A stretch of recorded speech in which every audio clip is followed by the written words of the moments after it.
What a few months it's been. God has really helped us as a church family to stay together during this coronavirus. It's been an adventure to use some new technologies.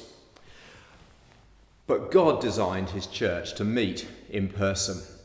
At the start of all this, a non-Christian friend of mine said that he reckoned that when the crisis had eased, lots of people would prefer to continue online church meeting than coming back to the building. After all, he said, workplaces will discover the opportunities and advantages of remote working, so why not the church?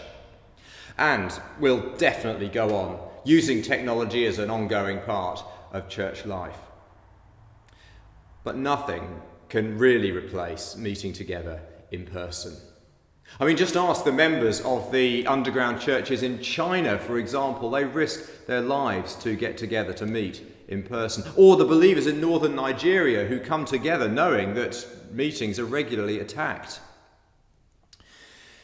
It's our duty and our joy to gather in person, week by week, for worship, prayer, teaching, and the Lord's Supper. And so September is going to be a new start. How do you feel about coming back? There will be a spectrum of feelings ranging from eagerness to reluctance, and we will all have our reasons for feeling as we do. Now, some people, of course, can't come back yet, but for others, coming back will involve confronting fears that it's time to lay aside with God's help. And I'd love to talk through any fears you might have about coming back to church and hopefully to reassure you. Well, things are going to be different, and that's because we have to accommodate the whole church family safely. So let me explain the plan. We're going to have 3 services every Sunday at 9 a.m, 11 a.m, and 6 p.m. Now, our risk assessment allows us to fit 32 bubbles in church. You know what I mean by a bubble. It could be an individual, it could be a couple or a family. Now, our usual Sunday attendance, certainly before all this happened, the coronavirus, is around 150. And so I think those 3 services should cover us and leave some space for visitors. The same sermon will be preached at each service. And the Lord's Supper, the Holy Communion, will be celebrated across all 3 on different weeks.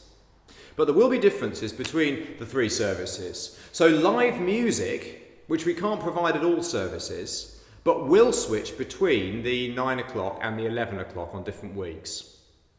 And we will live stream on the internet whichever service has the live music. At services where there is no live music, of course, we'll use recordings. The 9 a.m. will have a more traditional feel. The 11 a.m. will be more child-focused because that's when we will run the children's groups. We can really only manage to do that at one service. And then the 6 p.m. will be much more contemporary.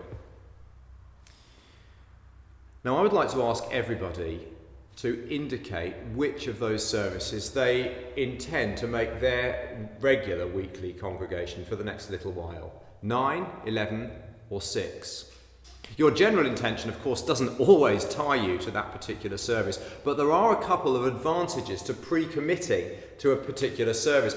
It will ensure a good spread across the day, and it will encourage a sense of ownership. Because this is important, it's going to be all hands to the pump. More services mean more welcomers, more readers, more stewards, and, of course, we'll need volunteers to help in that very important task of cleaning between services.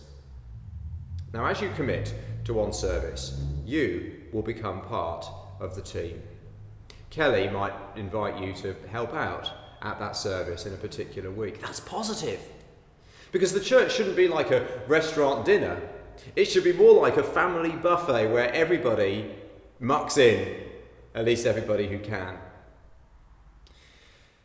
Now, having said all that, of course, none of this is ideal, and it is a change which many of us don't find easy. Some of us will grieve that church is not as it was. Well, the form of church life does have to change for now, but the content never changes. Jesus is the same yesterday, today, and forever, and it's all about him. You know, sometimes I think we learn that best when the familiar format changes. In fact, it's almost certain that this new plan that we've come up with will evolve itself over time. So the next step, it's to indicate which service you intend to make yours. You can do it through email or phone call to Kelly, the church coordinator, or by taking the online survey that should be attached to this video.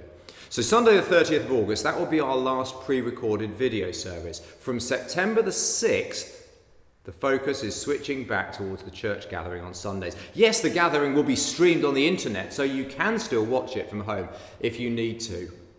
But I want to urge everyone who can to come with the same determination as those Chinese and Nigerian brothers and sisters, meeting together to worship, learn, pray and share.